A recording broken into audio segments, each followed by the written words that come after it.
دا یوه واقعه ته وایم بیا بس کوم پنډای کې یو میجر دی د هغه میجر 4 بچي دي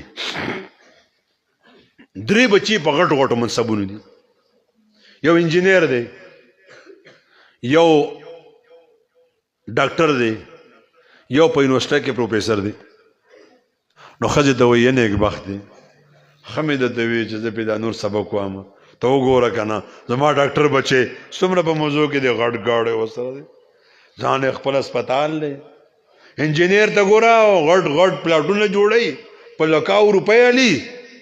پروفیسر به دومره پنډ میلاو شي نیک بخت یې داسې بچی دی ماله خراب هغه زنانه سمجداره وه هغې ورته وی لږه تجربه نه کوو وی ولې نه وزه بیغمه شتم ماسپښین نه وروستو پروفیسر صاحب کور ته را روان دی دې زنانه دا خپل سر سرتور کو دا ویښتې داسې ببر ببر کو خاوند ته وی ته سیټ کې کښېنه کمره کې خبرې اورسېدم په دې کې را پروفیسر زوی چې راغی چې وکتل همي دا کیا ہوا دا چلو شو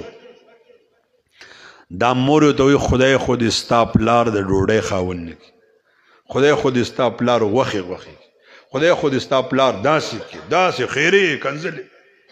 هغه دې مورې ولې مور په دې سپین سر باندې بې ګناه ووالمه هېڅ خبره مې ورته نه ده کړې هسې یې کنځلې راته وکړې مور او پلار خاندان یې راله وکنځل په هغې خفه یم په مړې مور او پلار باندې خفه یم ما ته چا وی چې د دې سپېره سره واده کوه اوس داسې تعلیم دی په بلا ولګي چې مې پردی بوجې ته شا ولګي داسې تعلیم څه کوې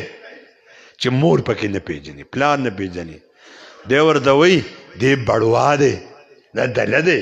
پلار ته وایي لاړ شه مړه بار خلکو سره لاس واچوه ایله زنانه باندې ګزار کوي او مور ته وایي خو ته م ګزاره کوه که نه ته م چړله چړله کوې نو خامخا به یې والي زه لږ ارام کوم ستړی شوی یم دی لاړ خپلې کمرې ته په دې کې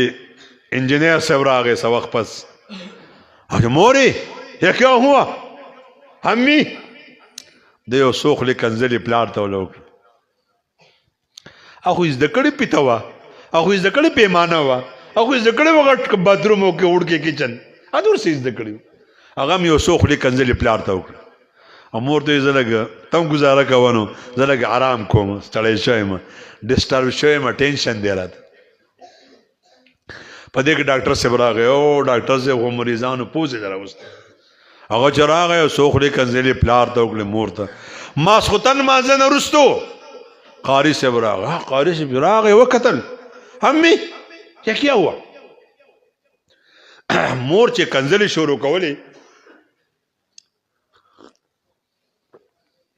دا رامنډې کړې د مور په خوله لاس کو مور نه نه کنځلې مه کوه ته پرېږده بچي اړله مې دا غار غار دی سوځه مدن نه ما د مور خدای ته وګوره صبر صبر وکړه صبر مسله څه ده ما ته ووایه مسلې نه مې خبر کا ستا پلار دی خدای داسې کي داسې چې د کنځلې کولې مور خوله باندې لاس دی درود شریف وایي دا خبره بس کومه بیا درود شریف وایي اللهم صل علی سیدنا محمد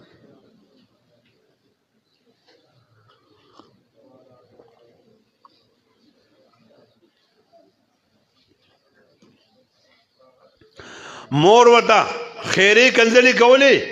د ول په خولې لاس کې خود مور کنځلې بیا کیږي ارس بیا کیږي ما ته صرف خبره و دی ورته خبرو شروع کړه ته وګوره د پلار دې زه وویلم بې ګناه داسې داسې داسې داسې ده ورله په اوږو زور وکړو سر باندې زور وکړو خپو باندې زور وکړو مورې یو خبره ته وکړم د دواړو جهانو سردار مبارک فرمایلی دي د کومې ښځې نه چې خاوند خوشحاله وي د دې نه خدای خوشحاله دی کومه زنانه د بچي په پیدا کېدو کې د خاوند په کور کې مړه شوه شهیده به مري د کومې زنانه چې د خولې نه آه و بکا خیږي دا په سبحان الله کې لیکلی کېږي د دواړو جهانو سردار مبارک فرمایي کو د الله نه سوا سجده بل چا د جایز وی ما به ویلو ښځو ته چې خاوندانو ته سجده وکړه تا ته پته شته موري د خاوند څومره حق دی. اوس ما ته خو پته نشته چې ته ګناهګار یې که زما پلار ګناهګار دی، خو زما پلار خو دومره عمر کې څه مسله نه ده راغلې، هغه هم انسان دی، کمزوری دی، بوډا شوی دی، دماغ به کار نه یې کړی، څه به ویلي خیر دی. مورې ته ورسره ګزاره وکړه، د هغه ښه یاد کا، دا خبرې دا پلار اوري. په دې دوران کې چې در تسلی ورکا او بیا ورته وایي زه پلار ته نشم ویلی چې دا مه کوه، خو ما ته زما د پلار دوست معلوم دی، هغه ته به ووایم، هغه به یې لږ سمجاو که چې ګزاره کوه. په دې دوران کې پلار راوت، زارو قطارې جړل چې ما کومه سودا کړې وه هغه بې قیمته وه، زما ټبر چې کومه سودا کړې وه هغه قیمتي وه. بیا د خپل بچي راوغوښتل، ډېرې بدې ردې ورته ووي او ورته ووي چې ستاسو په خاندان کې مشر دا عالم دی، کو د ده قدر کوئ